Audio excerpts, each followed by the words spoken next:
So that's what I always say is like, you're in business, you need to get romantic about two things, numbers and about people. But most construction business owners at any size, they fall in love or they get romantic about the work. And I would say to run a successful business that's profitable, that has people that can help you run your business and operate the business, it's not about the work. The work's always going to be there. But if you can get romantic about people and about numbers, then you're on your way to a very successful business.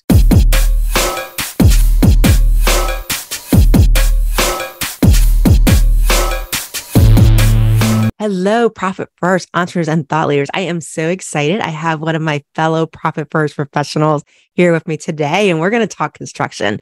And I am so pleased to introduce to you Shawn Van Dyke. Now, Shawn is a construction business coach. So he literally works with you guys that are out there in the trades, and he helps you really become more profitable. He is a keynote speaker. He's also the author of 2 books, Profit First for Contractors, which he wrote with Mike McCallum, as well as the Paperwork Punch List. And Shawn has a different take on things. He believes that construction business owners should not just be good at their craft, but they should be good at their business too. And that's why after 20 plus years of owning and operating multiple construction businesses, that Shawn developed a system by system framework to help construction business owners grow in a purposeful and profitable way.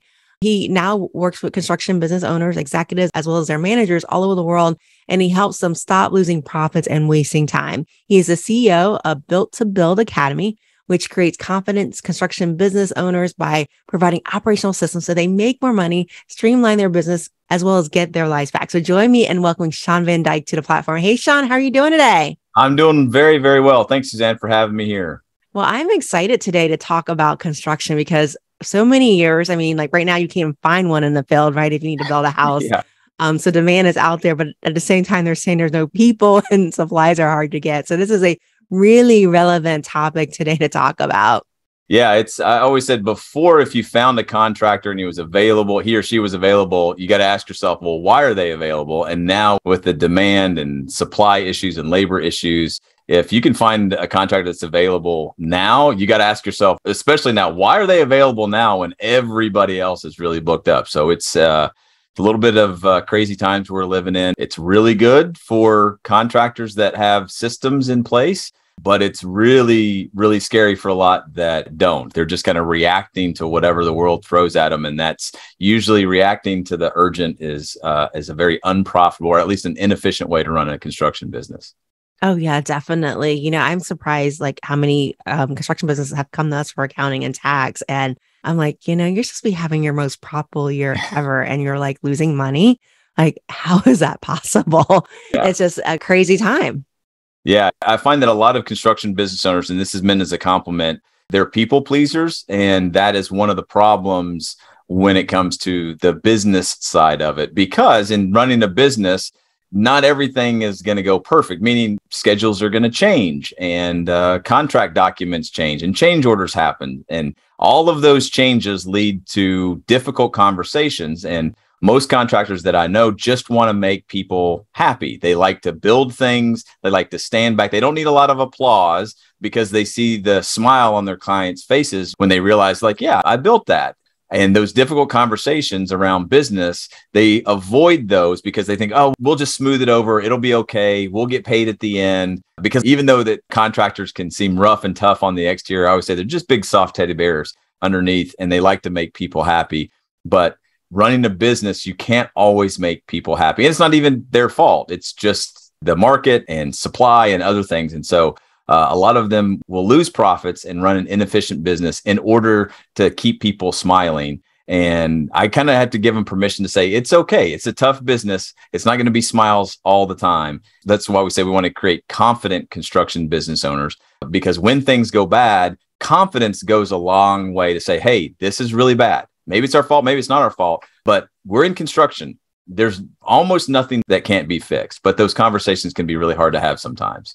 Oh, yeah, definitely. Definitely hard to have. Now, Shawn, I love your experience because, you know, you teach actually from a point of having been there, actually have been there and you ran construction companies. So tell us a little bit about your experience and your background and things that you've learned with it.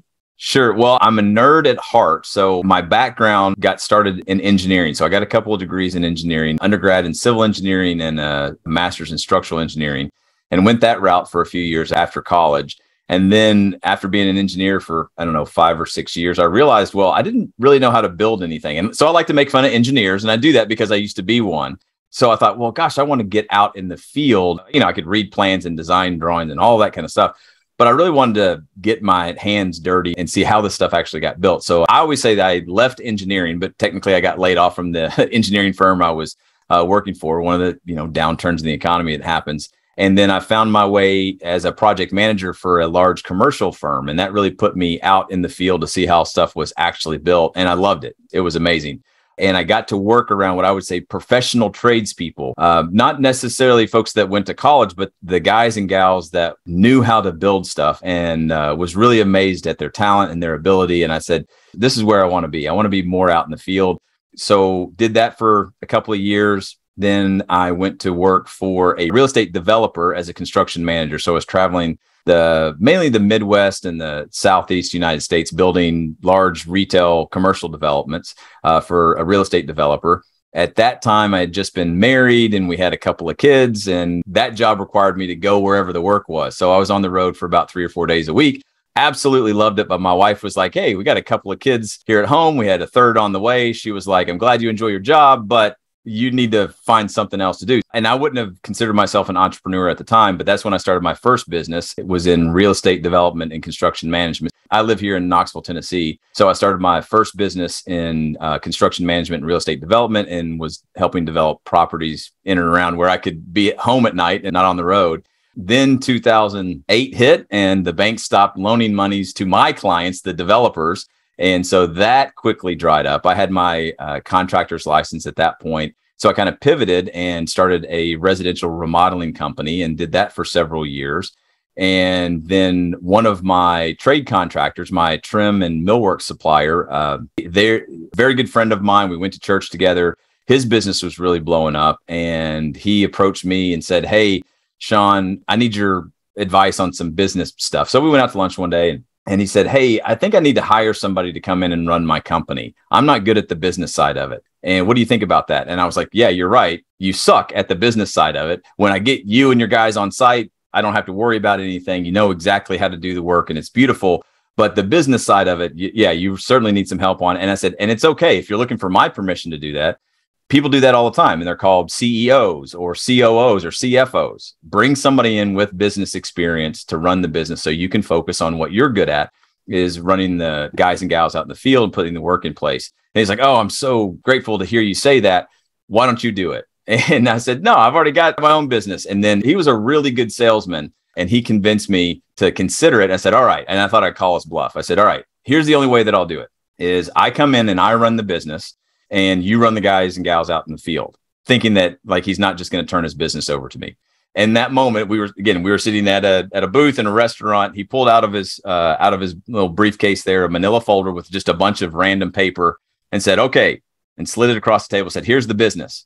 And he was like, go run it. That's fine with me. I'm tired of it or whatever. So I figured, well, let me help my friend out. And I started doing some consulting work for him, but then really figured out like they had a really good thing going. But man, I knew that my friend was going to be hurting financially if something didn't happen on the business side. And part of the salesmanship, he was like, hey, listen, I've got 6 guys. I need to hire at least 10 more in the next 6 to 8 months.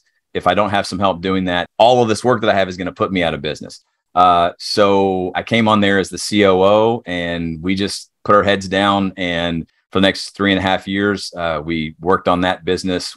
Again, from my engineering background, nerd for systems, we started systematizing everything. We went from 6 guys to 18 guys out in the field in like 18 months.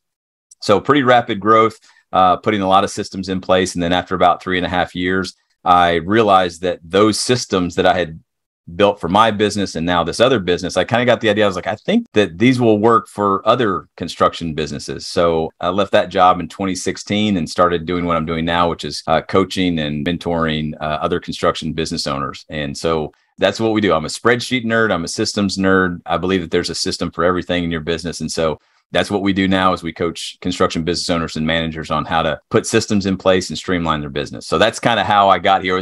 It wasn't intentional. I just kind of stumbled upon it or tripped over several things on my way here.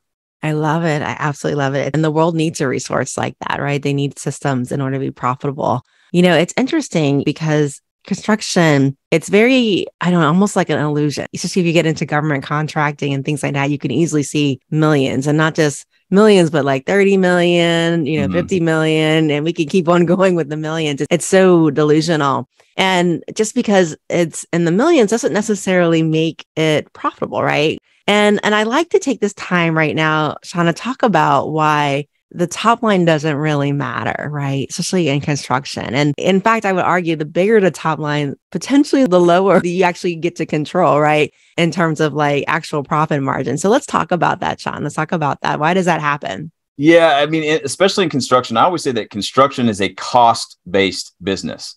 So if you want to make money in construction, you have to know what your costs are. And this is where it's different than, say, a software company or even a similar business related to construction, like an architecture firm or an engineering firm. In construction, you take your costs, you apply a markup to them, and that is your price. And that's what we teach our clients. Like, that's the only way you make money in construction is you determine what your costs are. That's a big hurdle for a lot of contractors because they're guessing at what their costs are. And then you got to apply a markup to that. It's that cost times the markup factor, which is your price. That's what you sell. That's the only opportunity you have to make any money. Now, that markup generates the margin. And that margin is what you got to pay all of your other bills from, including the owner's salary and all of that kind of stuff we talk about in Profit First. And you got to have enough money. Again, this is not Profit First language, but left over to make sure that you're making a profit. That's the whole reason that you're in business. It's that simple equation. Cost times markup equals price. And if you're guessing at your cost or you don't have a good system, then you're going to lose money there. And most contractors don't understand the difference between markup and margin. They think that they're the same thing. So they're guessing there. So 2 out of the 3 things in that equation, 67%, they're guessing at, or they don't have a system for, which means that third thing, their price. And this is getting back to what I originally talked about people pleasing. When they don't know and they're guessing, when they see that price, they automatically think, well, gosh, that's kind of high. So they shoot themselves in the foot and they'll bring it down in order to get the job because they aren't aware of what the markup should be, what their costs actually are. And when they see that price, we always come down from the price to try to get the job. And that's part of what we talk about in Profit First for contractors, especially. It gets you trapped in what we call the craftsman cycle, where you're doing more and more work, which again, when you're guessing at your price, you're probably not priced high enough. And most contractors, the good ones that do really quality work, if you do really good quality work for a really low price or lower than what you should be, then you're going to get a lot of work. And when you get a lot of work that's not profitable, then the money runs out before the project does. So then you got to go find more work. But because time is your enemy here, you don't have time to develop systems. You don't have time to put things in place to get to the right price. So you go find more work at the low price and it repeats. And that's what we described in Profit First for contractors in the craftsman cycle is you price work where you're guessing. You're going to get it because you're too low priced. Then you got to go produce the work. That's when the money flies out the door and you realize, holy crap, I don't have enough money for the rest of this project. So I got to go find some more. So then you price some more work, you'll get it. And then you got to produce it and find it. So it's price work, get work, produce work, find work. And it keeps you trapped in what we call the craftsman cycle. And what you were saying before is that what that all leads to is, I say the top line revenue, especially for construction, is a vanity metric. I don't really care about the top line revenue. Now, obviously, you got to have some money coming in to say that you're in business. You got to make a sale. You got to get somebody to pay you $1 for something. But the only thing that matters is the bottom line. That's all. And a lot of construction business owners, especially the ones that are listening to this, they know what I'm talking about. They think, oh, we've grown. And I hear that especially through the pandemic and with the demand that there is on construction right now. I've talked to hundreds, if not thousands of contractors. Oh, we've doubled in size. And what they're always talking about is top line. And I'm like, who cares? Like I have conversations with people say, oh, we're going to do $8 million this year. Well, how much did you do last year? Oh, we did 4 million. Did you make any money at 4 million? No, but we're going to make it. You're not going to make money at 8 million magically. It just doesn't happen. So what we coach people on is like, hey, I'd rather be a profitable $3 million company than an unprofitable $4 million company on the way to be an out of business contractor at $8 million. So the bottom line is the only thing that matters. And I say the only way you get from the top line revenue to a good, healthy bottom line is through systems. I love that. I love that. And knowing your costs. And I love what you call the craftsman cycle. It's your next job that finances this job, right? Yeah, it's robbing Peter to pay Paul. Exactly. And what happens is you end up financing everybody's endeavor is what happens. And hopefully you're not the last one standing trying to make a bill, which really can be bothersome there. So very good advice. So guys, I know you guys are profit first entrepreneurs. You guys know what mats and subs are, right? Make sure you pay attention to your mats and subs. And also, one of the things that we don't count a lot of times in profit first is mats and subs is labor, but really being aware of what your direct labor is extremely important too there. And I'm curious, Shawn, I'm sure you've dealt with it with your clients, this hyperinflation where, you go out to buy something today and it's a completely different price tomorrow, right? How do construction workers or construction contractors deal with this hyperinflation and really understanding what their cost is in this environment? Well, it really comes down to a legal question for protection. That's how you deal with it, first of all. Again, 2-3 years ago, you couldn't ask a contractor. They probably wouldn't know, unless they did big government type of stuff. They didn't know what an escalation clause was, because you used to be able to say, oh, we're going to do this project and the lumber package on this project is $100,000, let's say. And it was pretty stable. And your vendors and your suppliers would quote that for 30, 60, 90 days. And it just didn't vary too much. And you always throw a little bit of fudge factor in there on everything, right? But no one thought that, no one was throwing 30, 40% fudge factor on everything. So a lot of contractors got caught, not to their own fault, but they just didn't have the legal protection. They didn't have that clause in their contract to say, hey, within a certain range, we can absorb this cost. But if it moves for lumber, for example, that's a great example because everybody experienced that. If it moves outside of this range, we have the right to reprice it, or at least you're just going to pay the difference. And that's what I tell a lot of my clients when a lot of that was happening, is saying, hey, we're not trying to make any more money. We just want to break even on the escalated cost. So, we quoted $100,000 for lumber. It goes to 120. All we're asking you to pay is, with a proper escalation cost, is the $20,000. We're not making any money because the scope of work didn't change. We're not doing anything different except having to pay more for the same materials. And so, again, one of those conversations, one of those clauses that you have to put in the contract. That's the simple answer, is like, how do contractors protect themselves? Well, you got to have a bomb-proof contract. And there's plenty of contractors that have been in business long enough, and they lay awake at night saying, I wonder if I should actually hire an attorney. I got this contract off the internet, or I got it from a friend, or whatever. Yeah, now is the time. Go spend $500, $1,000, $2,000, find a construction specific attorney in your state, pay their price, whatever it is, and get a properly prepared contract, and pay the attorney whatever it is to walk you through so you understand every single word that's in that contract. Even if when you present that to an owner, you have to say, hey, this escalation clause, it's got a bunch of legalese in here. I don't quite understand all of it, but my lawyer said I can't change a word. It's okay to say that to a client because that means you're a real person. No one understands what lawyers say, right? But it's okay to say this thing in my contract has to be there to protect you and to protect us. Exactly. Contracts need to be a win-win situation, right? It doesn't do you any good if I can't finish the project because, material costs have way outgrown what our contract was that we originally agreed upon. So, just making sure you have those clauses to capture those movements and adjust for it, just like Shawn says, is extremely, extremely important. And it's okay nowadays. You go to a homeowner and to say, hey, right now your lumber's $100,000, but it's not a quote. We're just letting you know that's what we have in this number. It's going to change. So there are things right now you can't quote because they change so much. So that's one of the things I say in estimating and pricing. You can only price what you know. And you don't know that lumber price is going to be the same in 10 days, 20 days, 60 days, or whatever. You got to tell your clients that and define that and say, hey, the number in here is going to change. I don't know what it's going to change to, but it's going to change. And we need to have a conversation to say, hey, if it goes up by 20%, 30%, I don't know, whatever that is, do we need to pump the brakes on this? Do we need to change something else to absorb this change? And it's just, you have to have that conversation. You have to have it documented so that you can move a project forward. When things go up, you can say, hey, we have some, I would say you got to be able to call an audible saying like, hey, this is the play that we're going to try to run.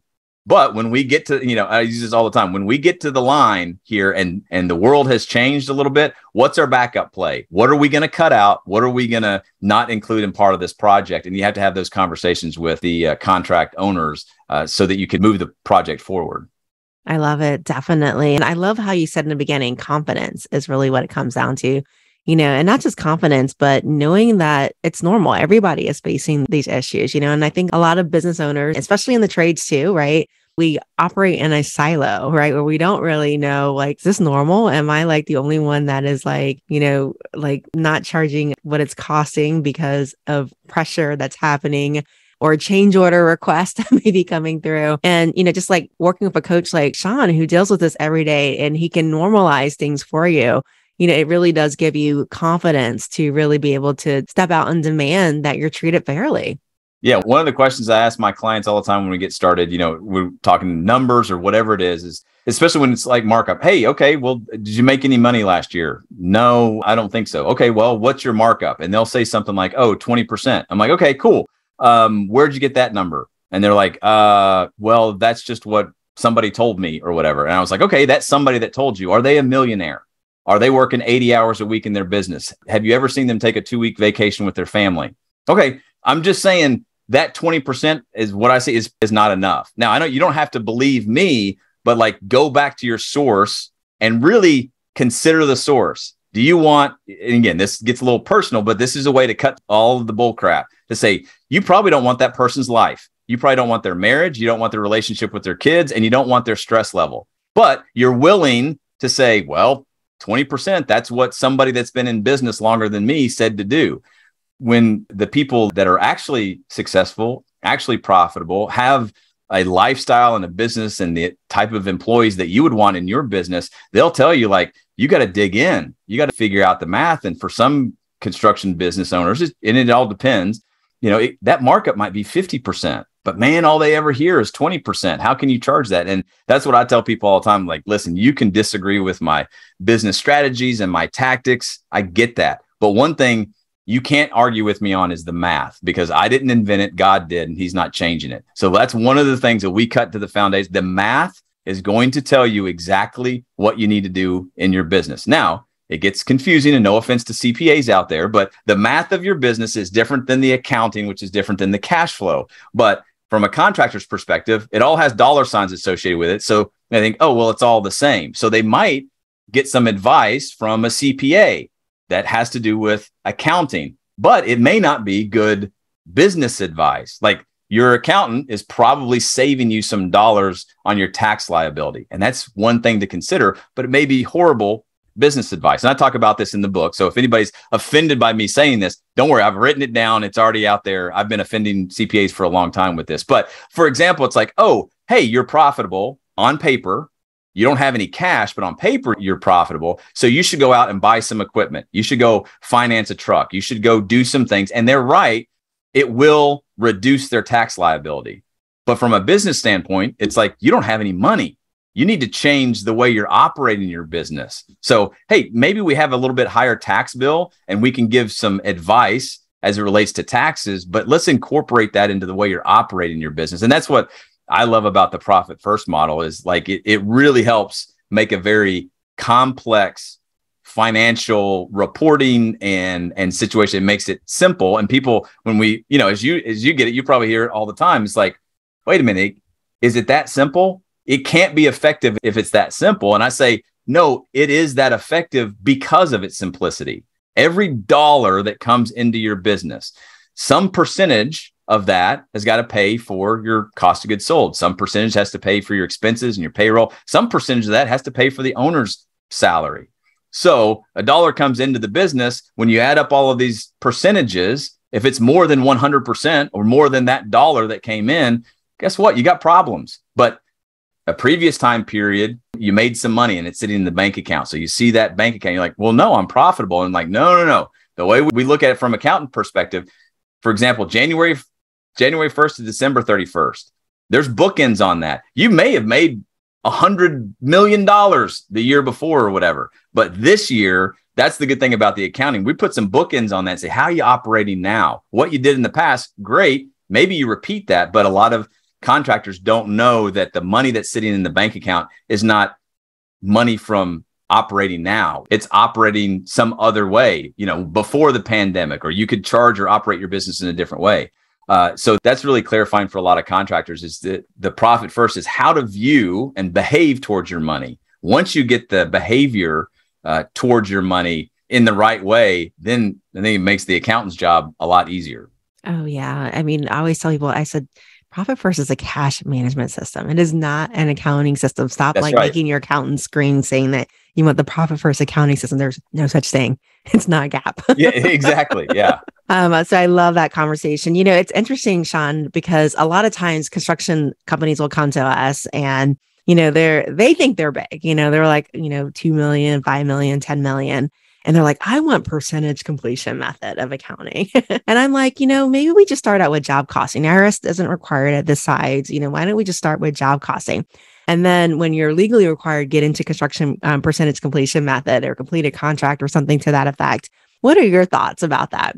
I think they apply for smaller construction companies, and it's all relative. I mean, we could have a $500,000 construction company that's listening to this, and I would say, yeah, you don't need to worry about work in progress type of stuff. But if you can incorporate a work in progress structure, it's very revealing of the production side of, the money that's out there that's going to come in. It's great to plan, but I wouldn't focus on work in production system. I'd just be looking at cash. How much money's coming in, how much money's, going out.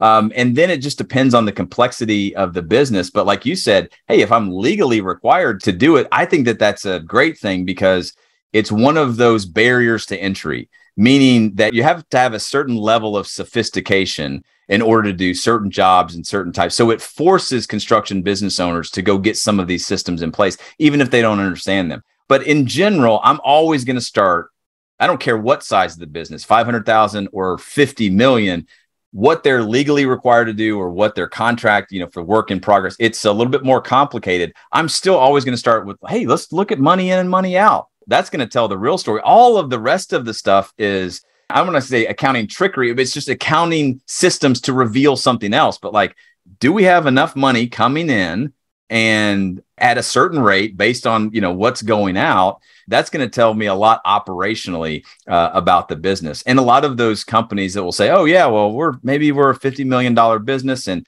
they really get focused on the top line and they're really proud of that, which is great. I'm going to go to the bottom line. And then a couple of questions deeper when that, especially when I get some pushback, I'll say, okay, well, how about your people? What's your turnover like? Oh yeah, we're really struggling to keep project managers here. Yeah. How much do you think that's costing you? Right. And they said, that may be the problem, is people don't really, you got big jobs and you got a ton of work, but man, no one likes to work for your managers, or they don't like to work in your ecosystem or whatever. So again, you can go get another $5 million job, which is going to require 2 more project managers, but gosh, you don't spend very much time onboarding them. So you're just throwing them out there to the wolves. And then you're wondering I can't figure out why we're not profitable. And I'm like, you've gone through 10 project managers in, 12 months. That might be part of it. Hey, you got your work in progress in place. You got your job costing. You got all of these accounting and financial things in place. And you're wondering wow, what's wrong with it? It's hold on, you're in business. And I always say this, if you own the business, you eventually have to fall in love with 2 things. You have to fall in love with numbers, and you have to fall in love with people. Now, and then when I'm saying people, is your employees, your customers, and your community. And some people, I'm a systems nerd. I'm much better at falling in love. I fall in love much easier with numbers and spreadsheets than I do people. So I got to bring people onto my team that it's easier for them to love on people. So that's what I always say is you're in business, you need to be romantic about 2 things, numbers and about people. But most construction business owners at any size, they fall in love or they get romantic about the work.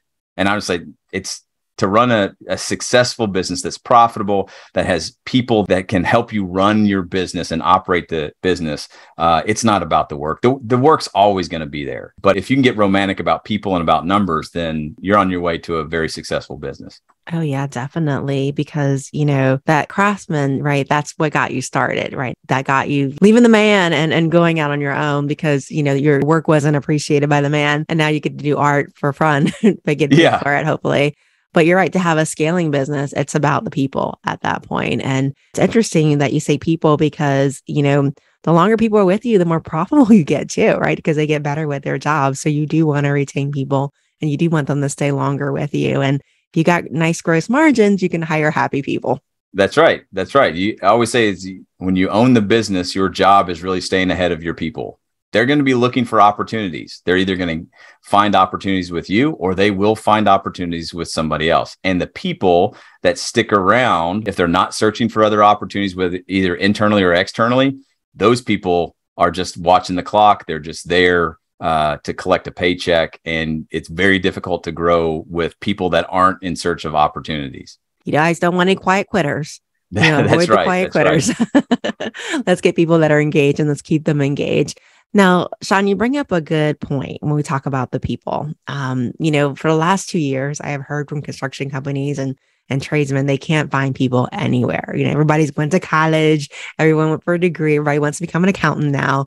And there's nobody that wants to climb roofs anymore. And I hear now that the market is starting to open up, that they're getting more people. So the opportunities are changing, but they're worried about the recession, right? They're worried about how the recession is going to impact. And are they going to have people, but no money to pay the people? Shawn, I want to get your take on that. What's happening right now and for labor, what's happening for the economy in terms of recession, housing market, and how should our contractors prepare for that? Yeah, I've heard this for a long time. Oh, we can't find the people. Again, I'm a pretty straight shooter. I'm like, yeah, so what? Like, yeah, you can't find them because we haven't been creating them. Like, we don't make plumbers and electricians and masons and project managers, and we haven't been making them. But a lot of construction, well, I can't find them. Yeah, well, go steal them. Steal them from other construction companies. Again, like we talked about, the big construction companies that have high turnover, very talented people there that have been trained on all sorts of systems, and they hate working for their managers or their bosses. Go recruit them. So what I say is like, yeah, you're not going to find them. You've got to attract them. You've got to recruit them. So first of all, I would look within the industry. And hey, again, if this offends you, you say, oh, you're saying, go poach other people. Yeah, I'm in business to make money. That's the whole point. Now, if you're running a nonprofit construction company, but different mission or whatever, but in general, to you business owners out there, it's okay. Sports teams do it all the time. All sorts of other industries, they recruit all the time. So go look for talented people within the industry and go throw a bunch of money at them. You might not even have to pay them more because people are miserable. You're saying that people aren't engaged. Just give them an engaging place to work and give them opportunity in front of them, and they might make a lateral move. So that's the first place I'm going to go. But I'm not going to go just wait to find them. And I'd say this to all the time to construction business owners. So you're looking for somebody with some experience and a good work ethic and some skills, maybe some tools, and someone that like you would enjoy having on your team. Like all of these great characteristics. Guess what? Those people already have jobs. They've already been gobbled up by other businesses that could offer them something. So you're not looking for the unemployed.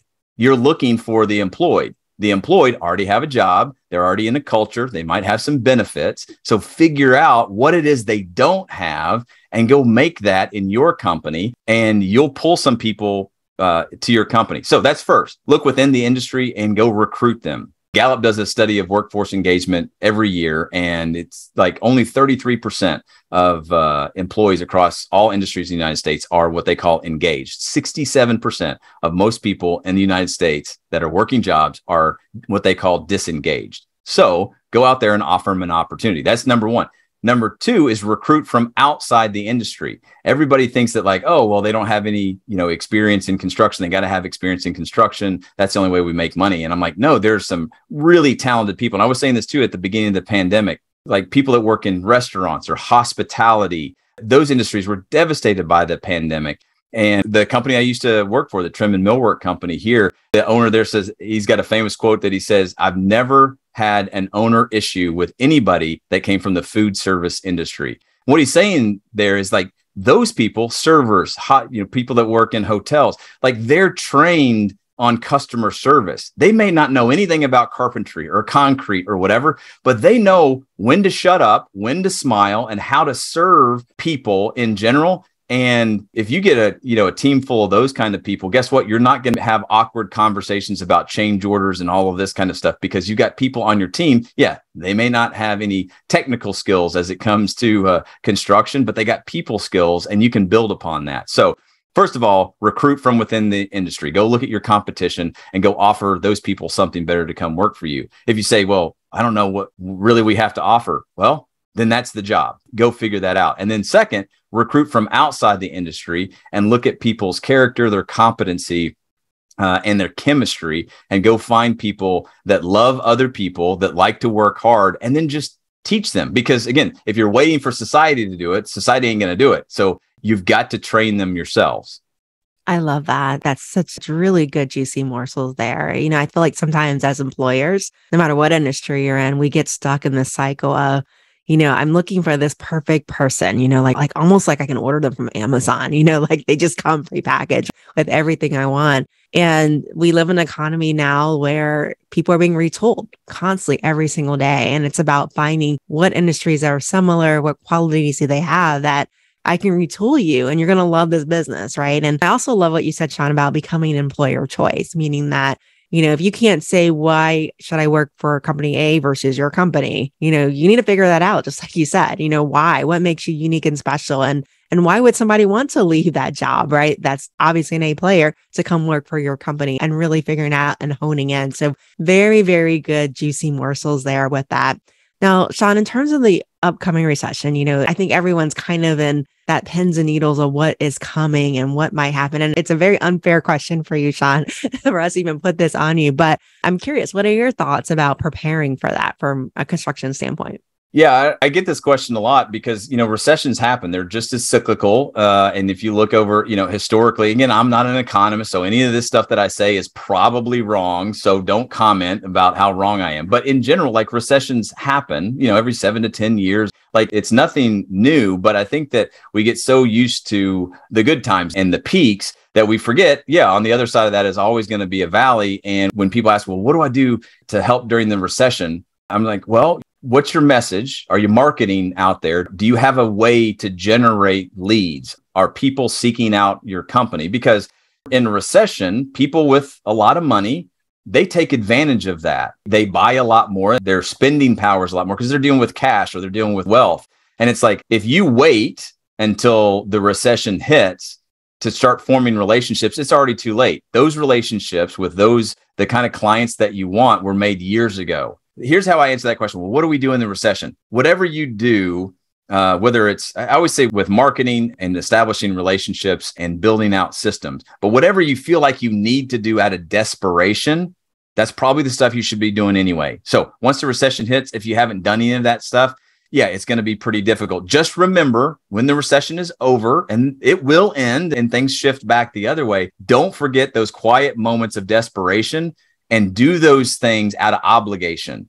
So, oh my gosh, we got to generate leads. We got to be able to reach out to more people. And then maybe it works, maybe it doesn't, or what, but somehow we survive. Okay, now we've survived. I always tell people, you are obligated. Once you survive an economic downturn, you are obligated to get people to buy from you. And in fact, I say you're obligated to get people to spend more money with you, because on the backside of a recession, then the vultures come in. And all of those bad contractors they just shut down and they left people hanging. They went to work for other people or whatever. And now when the economy ticks back up, they're going to jump back out there and say, hey, I'm a contractor. You are obligated to make sure that those people don't go back into business by getting so much work or charging what you need to charge so that you can accelerate your business. So I always tell people, like, it's okay. We all get a little bit scared and desperate during the recession, but whatever you decide to do to survive, if you had done that before, you would probably thrive through a recession. So for those people that, I don't know, whatever that is that you need to do,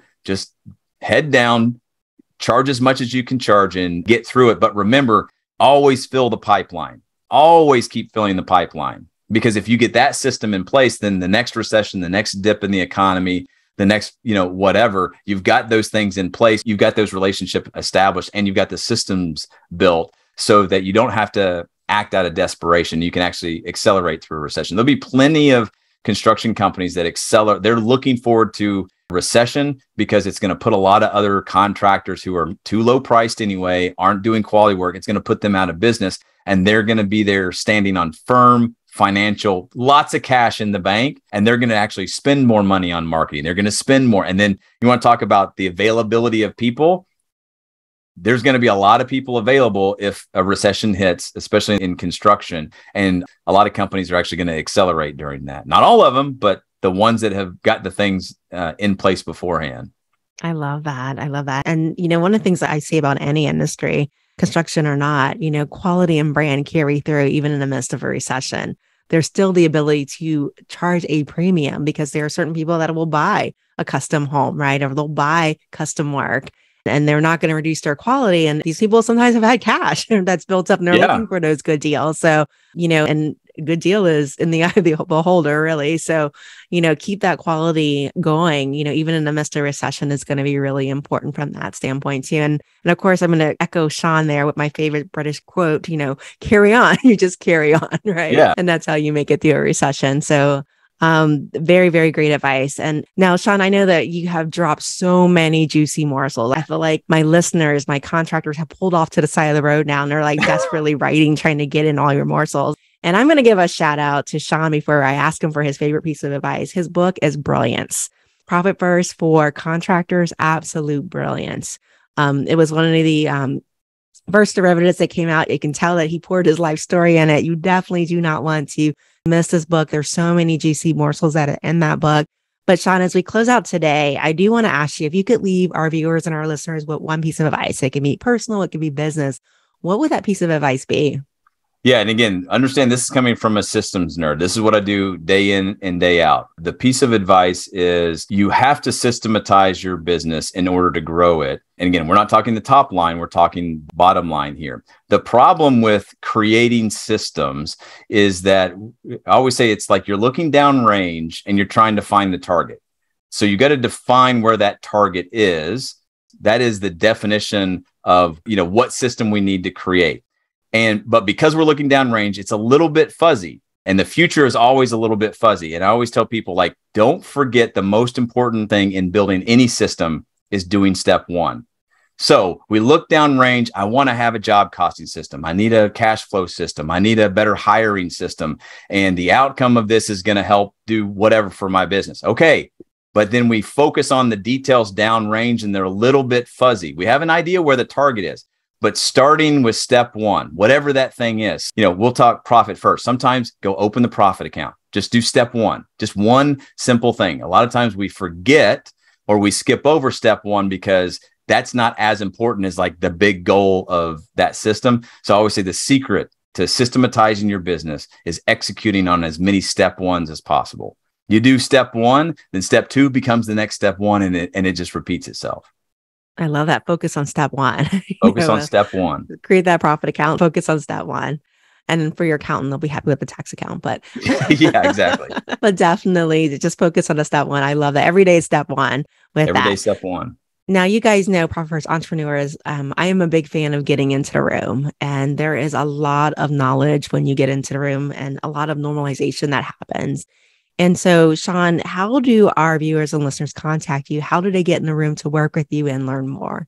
Yeah, that's a great question. You physically could get in a room with me in Austin, Texas on October 27th and 28th. I don't know when this podcast is going to come out, but we're doing an operational blueprint for construction business owners so they can remove themselves as a bottleneck of their business. So you can go to builttobuildacademy.com/live if you want to join us in Austin, Texas. But other than that, you can just reach out to me on Instagram at Shawn Van Dyke. You can go to ShawnVanDyke.com. That's my website. We got a bunch of blog posts written there. I got a bunch of free training, and that's really the easiest way. Hopefully, you could just put Shawn Van Dyke into Google and you'll find all of our stuff. But we're on YouTube, our website, ShawnVanDyke.com. That's SHAWN, VanDyke.com. And then our business training academy is the builttobuildacademy.com. I love it. And so what I'm going to do, entrepreneurs, is I am going to drop Shawn's links in our show notes. So you'll be able to contact him, click on those links, register for class, and get in the room with Shawn. Yeah. And I read all my own DMs. I wish I had a huge team where I was so fancy where I'm like, oh, I've got someone else that answers things. But nope, it's me. So feel free to shoot me a message. He's a celebrity, guys. Get a DM from Shawn. Just fill his inbox up. Yeah, I'd love it. Shawn, thank you so much for sharing your knowledge and just your wealth of experience. I think it was definitely eye-opener and definitely helpful for our trades and even our non-trades, just to get some ideas of things like that that's going on. So thank you so much for everything. Oh, thank you for having me. This was wonderful. Thanks, Shawn.